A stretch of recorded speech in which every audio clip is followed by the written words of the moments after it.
Hello, I'm Gemma Creagh, and in this episode of the Film Ireland podcast, we chat with Irish filmmaker Vivienne Dick. Vivienne is an internationally celebrated filmmaker and artist who was a key figure within No Wave, a short-lived avant-garde scene in the late 70s in New York. In her latest film, New York Our Time, Vivienne returns to New York to compare the past with the present.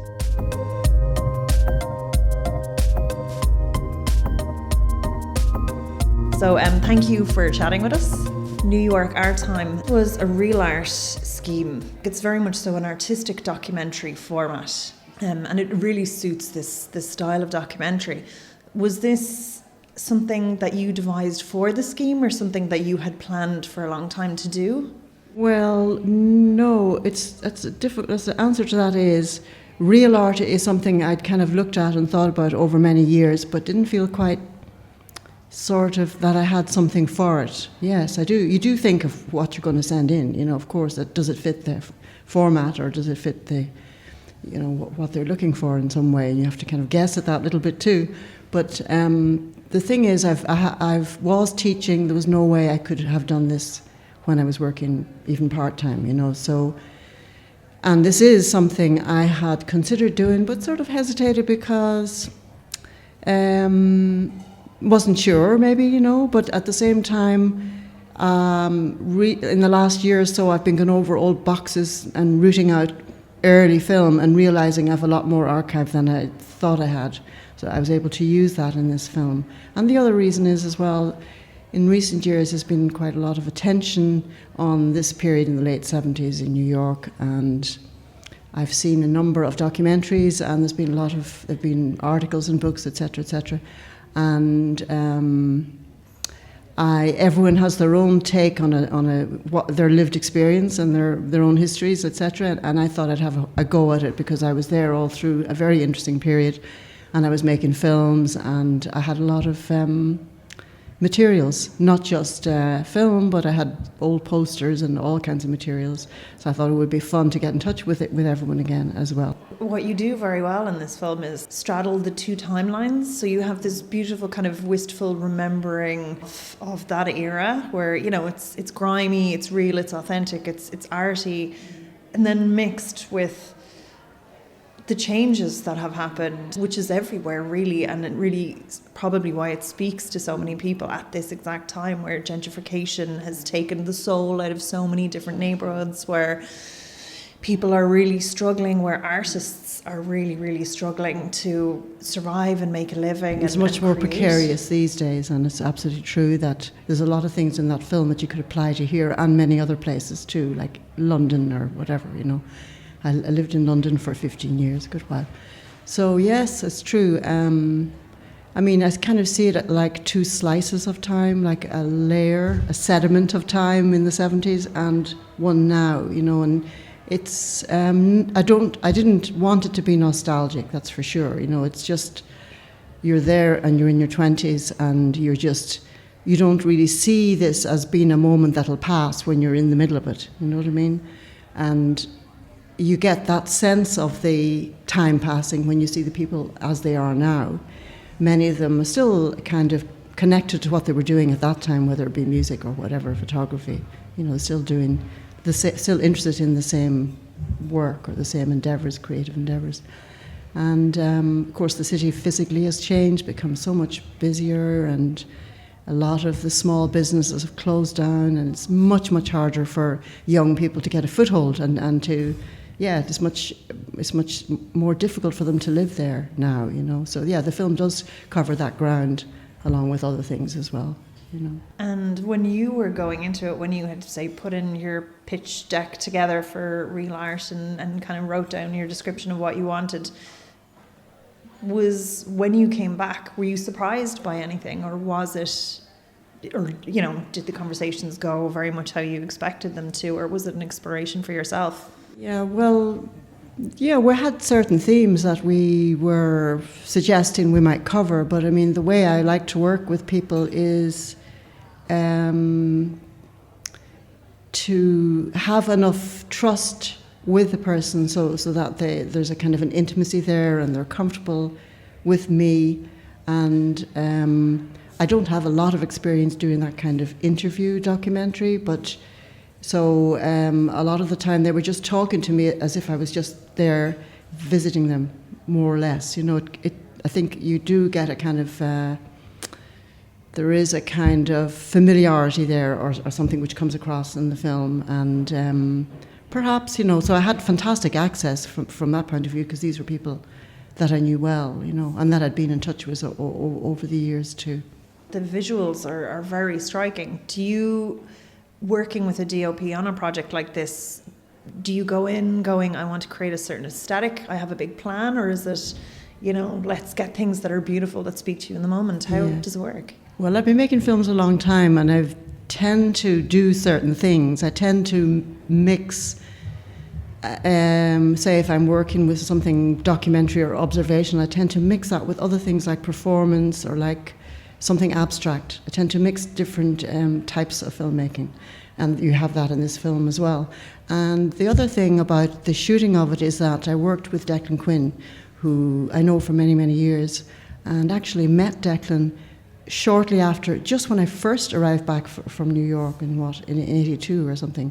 We were living next door to each other on Blessington Street, and we also worked together in Ralph Mines teaching on the communications course. So Declan and I we don't see each other very often, but we have touch base often over the years, you know what I mean, like visiting him in there or whatever, and I was aware of all the work he was doing and thought it'd be great if he could shoot this. And he knows my work, and he's such a great cinematographer in this. I mean, it was fantastic working with him because he sticks with it. He's really, he's such a hard worker, and so he's so in tune with things, you know. It's very, I was there in the shot some of the times, or more at the edge of shots, so I wasn't able to see the frame. So there had to be a real trust there with what he was doing. So we kind of worked out together. I mean, it started out on the tripod, and that obviously wasn't going to work. It had to be handheld, for example. Most of my work in the past has been handheld, and it worked much better as a way to shoot this film. But he's such a great set of eyes, because he looks through the viewfinder and he's watching everything with the other eye, what's coming and going on the edge, you know, and he's very good at that, you know.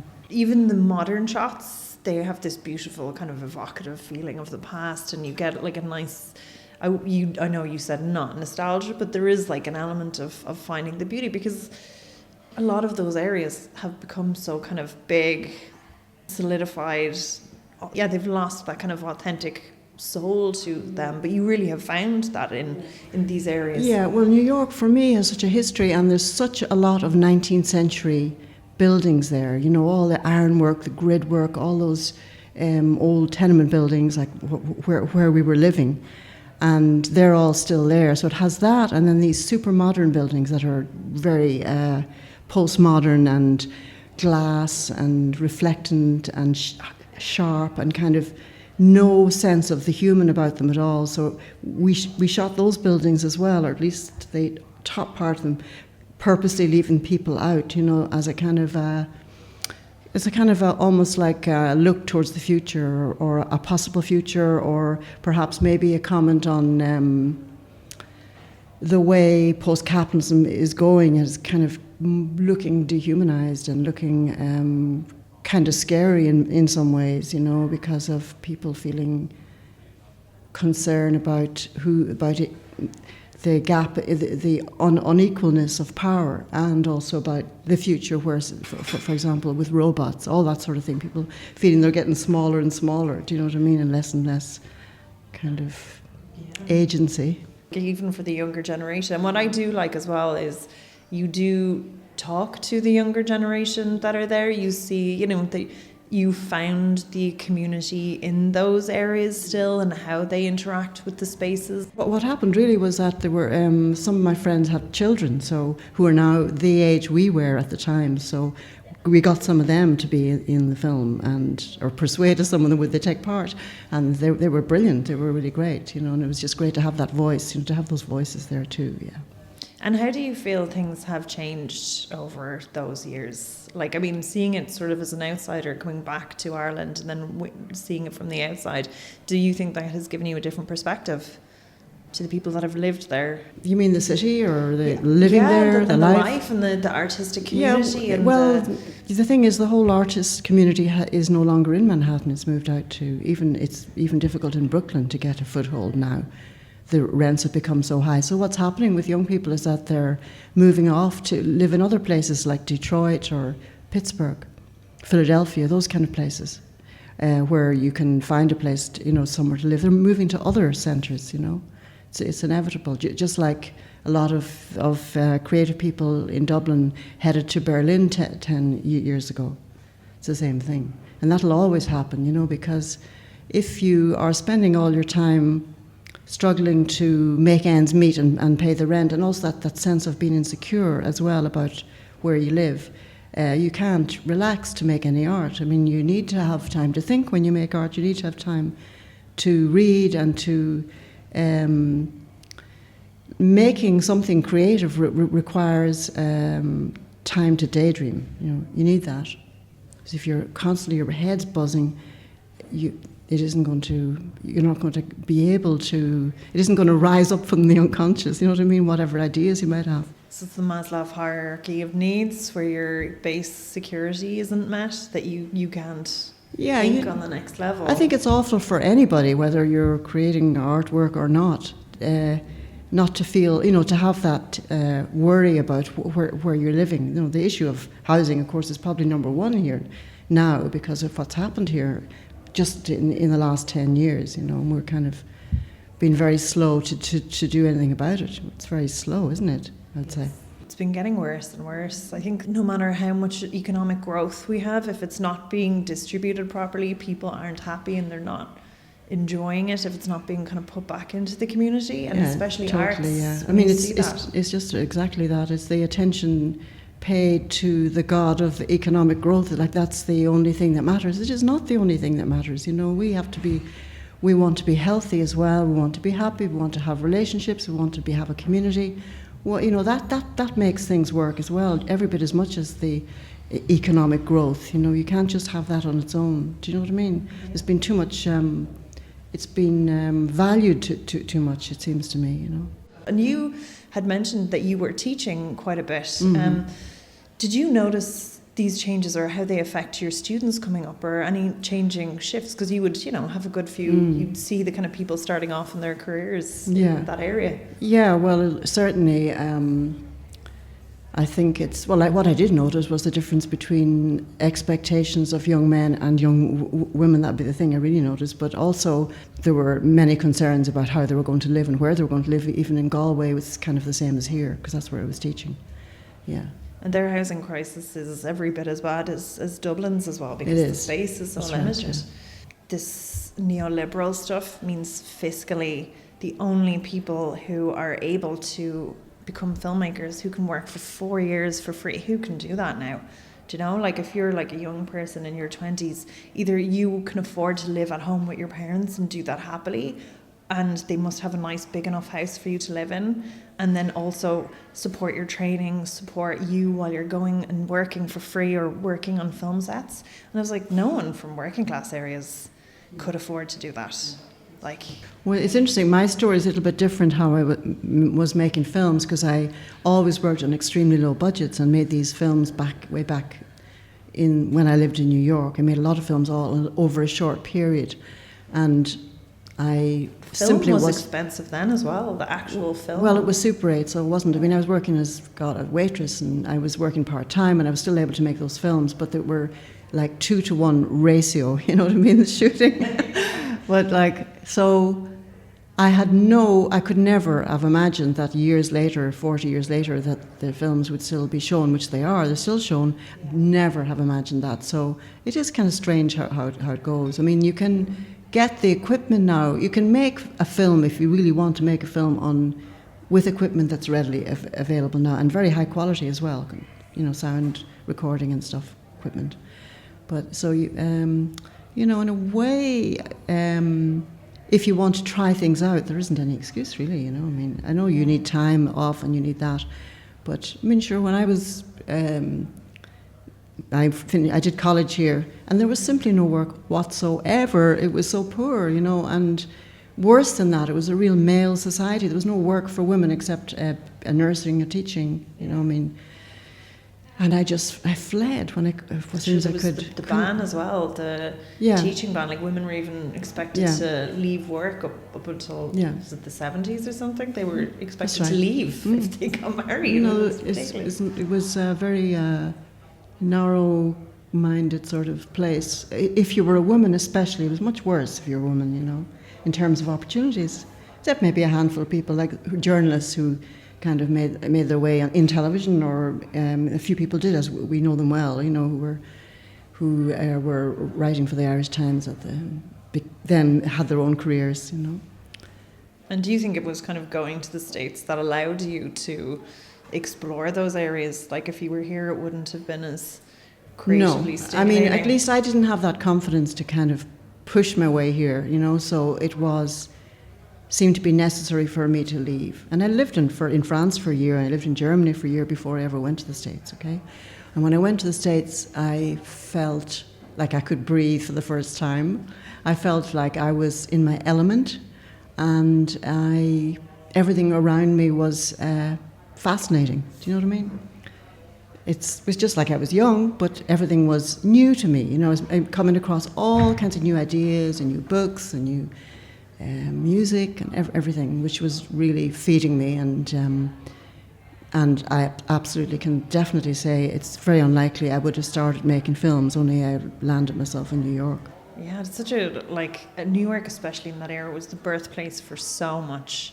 But the thing about New York, you really got the feeling about the place even then, and you still do now, but especially then, it was so many immigrants there from so many that had come over different periods after the war, you know, Jewish people from Europe, and Ukrainians, Polish. In my neighborhood where I was living, there were Ukrainians, Polish, and, you know, everyone was from somewhere else, it felt like, you know, so it was like, I'd never experienced that before. In Ireland, it was such a monoculture at the time, you know. So that was very interesting to me, and it's just, you know, the little apartment I lived in 9th Street. There was a film made by Beckett called Film, which he did with Buster Keaton, and it takes place in a little apartment just like the one I lived in. I mean, when I saw that film, I recognised everything in it. You know, it's just like what it was like in my little place. You know, same moulding, same everything, and yeah, it was really lovely for me. Living there as well, because it was my first time. I'd come from a big, large family, you know, we never could afford to get my own apartment. Well, there I had my own place. That was so great, you know. You just had the apartment, so basic, and a phone. The phone was also a wonderful thing, because in Ireland at that time you had to wait like 6 months to get a phone. That's fascinating. And do you notice the changes going back and forward in New York? A little bit more leaning with the political changes that have maybe happened more recently? Yeah, you do notice that. I mean, you notice it just in the look of the newer buildings that are made. You can kind of see it there. But it's also kind of, because of the mom and pop business have had to leave, and it's franchises there, that has made a change. But there's still a lot of the bodegas, you know, the little stores run by Puerto Ricans. And a lot of the people have had to move out to other parts of the suburbs, you know, or have had to... some of my friends were able to, they had rent-controlled apartments, and were able to, their children can stay there, you know, can live there, but for the most part they've had to move, yeah. They can't afford to get a place in the place, in the neighbourhood they grew up in, you know. And some of those walk-ups have an awful amount of stairs. I was looking at them in the video. That's right, you forget film. That when you're younger. When you're younger, yeah. You don't mind, you know, running, but just with shopping now, and everything up and down the stairs, yeah. Like beautiful sort of tenement buildings, these gorgeous old fittings, beautiful tiling. Ironwork, yeah. Stunning. Banisters, and yeah, really, really attractive, yeah. I was admiring them, and I was like, God, like imagine carrying like buggies, kids, that's right. stuff up those all the time. That's right. Like, I suppose there's probably a bit of heart health that it encourages, but it's your exercise for the day, exactly. Yeah. But they're beautiful places, and it's such a beautiful space and a sense of community. Do you ever miss it, or do you go back enough to enjoy it? No, I don't. I did for a while after I left, for a good few years. I did miss it. I missed the vibrancy of the life there, because it's just different. It has a different kind of the climate's different, you know, and because of the heat and everything, it's just is a different way of being, you know, because New York, London, where I went after that, is much more restrained. But I do like London as well. I grew to get to know London. It's such an amazing city as well, but it's just different, you know. And I'm here now for the last 6 years in Dublin, so I appreciate it. I'm getting to know Dublin now. You know, yeah.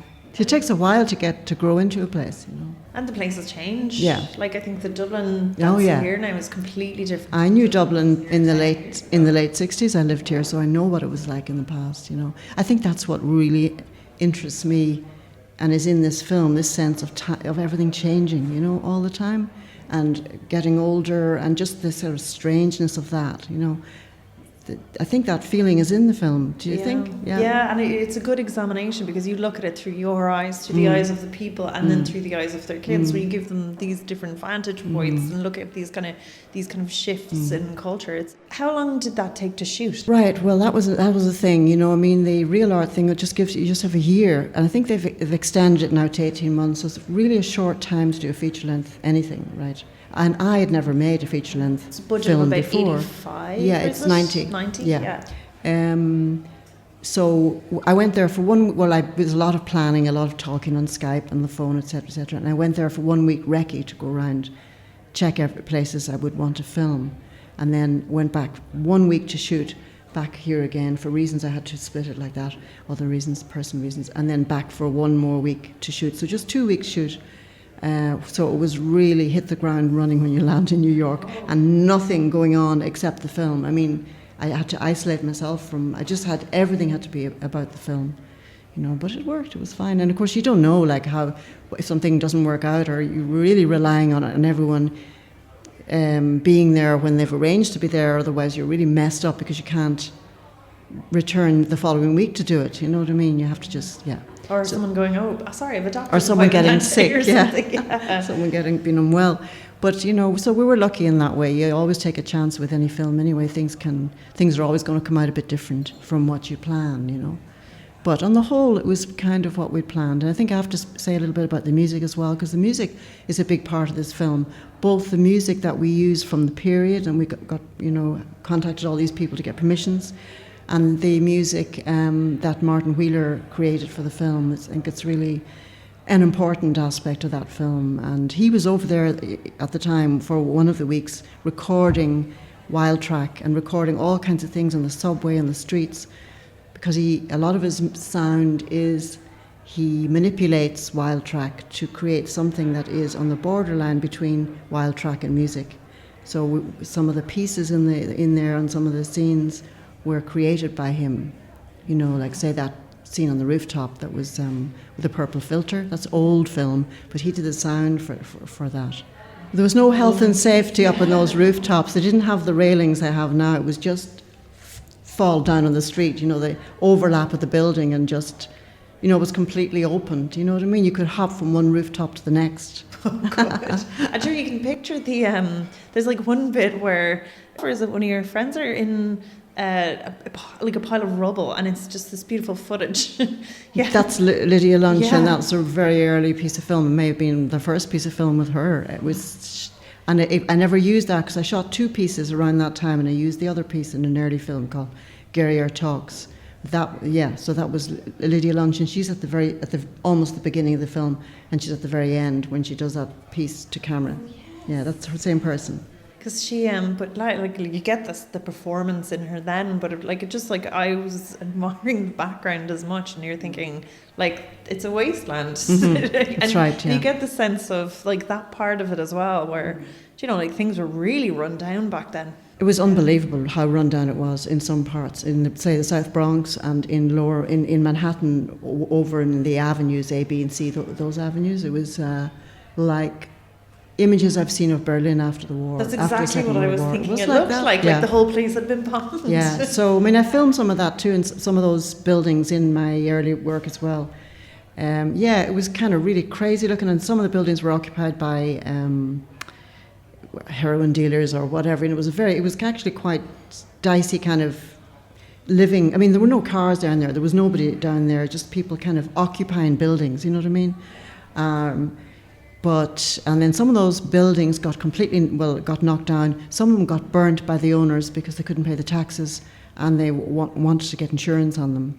And there were a lot of empty spaces that had just rubble, just flattened buildings.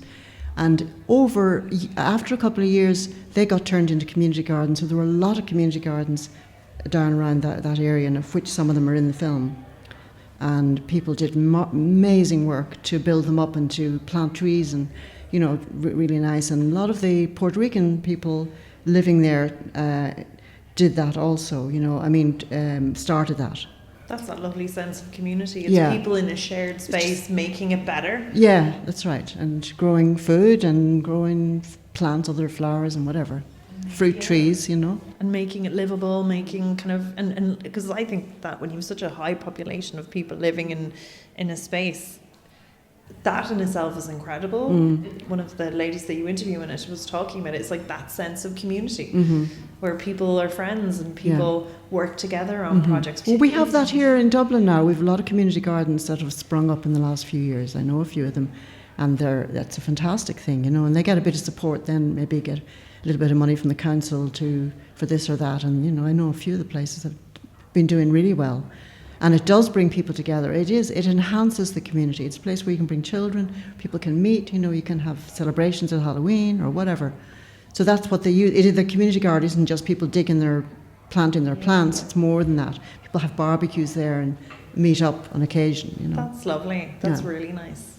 And just tell me about the editing process as well, actually. So that was a short shoot, but you've a lot to kind of compile together because it's a big history there. Yeah, the editing, myself and Connie Farrell did the editing together, and we just worked at it steadily over like about 4 months, and it was like going into work, clocking in at like 8:30 start, we just did that every single day, and there's so many different elements, the way with any film, it's all in pieces like a jigsaw puzzle, and you have to get it to work together and get it to kind of slot and fit and flow and kind of getting the pace, getting the timing, getting the rhythm. So it's just something you work at and you work at and you work at, and then you can see it growing or coming together. And the rough bits, there's always a solution. There's always a way to smooth that bit, or it's just extraordinary. It's an extraordinary thing to do. I really enjoy editing. Yeah, it is, and it's as creative as the writing process or the shooting or anything. You're creating from it, completely, especially in documentary. Yeah, you're drawing it out from all this material. Yeah, that's right. And then you're adding like bringing in the music. Then is a whole other thing. The sound, the sound. Working with sound is fascinating too. I love sound, And I think Asa Hand, who did the sound mix, is fantastic. We're working with him as well. Seeing that kind of come together then. Was there anything, because it was quite a tight budget for travelling so much and archive footage and everything? We stayed with friends. I mean, we kept it to a minimum. We were like, I was taking the subway, I wasn't taking taxis. Yeah. But Declan loaned us his car for getting the gear around. We were really being very scrupulous about that. I mean, it is a low budget. It would, for something like that. I mean, a lot of real art projects, perhaps, or many of them I've seen anyway, are made here, and they're not so many people in them. You can nearly go out yourself with your camera, pick up a few shots, but it's harder to do that. Well, one thing with me is that I'm used to making things on very low budget anyway, so that I think that helped, and kind of and also it was great working with still films, both with Nikki and with Carla and with Paul, because Paul is based in Brooklyn. That was a great help, we putting people up. We shot one of the scenes in his apartment, and he was working as camera assistant, and that was fantastic, as well as doing production work, and having Nikki and Carla here as well. So that was a great support, a huge support. Yeah, it's great if you can make a film that is like you're going on a journey, or you're going on a, I'd made shorter films before this. I was kind of worried that, if it's a longer film, I'm going to lose the audience somehow. How can I get this to work? And often my films are quite fragmented. They hop from one thing to another, which this one does as well. But somehow or another, it seems like it works to me anyway. You stay with it, you're on to the next thing. But it's very organic and it feels very kind of natural, and it feels like you're at home with friends of friends watching it as a viewer, which is really nice. And then also getting wrapped up in that very interesting era and noticing change. It does deliver on a bunch of different, and just being beautiful and sensory in a lot of ways. Declan's very good at getting material that's off the cuff, that's kind of like after we've shot, in inverted commas, where you're just kind of sitting around, or you're just, the filming's over. He keeps shooting, so we're able to use some of those moments as well, which is interesting, because there's kind of there's a line there between this is the film and this isn't the film, but we were able to merge that. Those moments. There was a lot of very intimate gestures and stuff that he was catching, that I had spotted that he had got, like somebody was, like a movement in a hand or something like that, and it would be a close-up shot of it, but it would be very, again, very kind of intimate or very warm to watch. And I do think this is something that, this is what this film is. It feels like, you're watching it, these people. Your premiere was at the Dublin International Film Festival, and sold out. It did indeed, and it was very exciting for all of us to see it in the cinema. I'd seen it, when we checked it, so I knew it was okay, that there was no big problems with it. But to see it with an audience is something else, It was well received. It seems like it was. Yeah, it certainly. That's what I took from it anyway. So again, an audience, where you present a film, the audience really affects the reception of the film. I mean, how you see the film is affected by the audience. Very strange how that happens. Do you know what I mean? Yeah, completely. So it'll be very interesting seeing what happens to it when we get to New York, or what happens to it when we show it. And I'm kind of, jumping the gun here, London or wherever, wherever we take it, But, and I'm looking forward to that, Well, thank you so much for chatting to us. That was a lovely film, and we can't wait to see where it screens next. Thank you very much.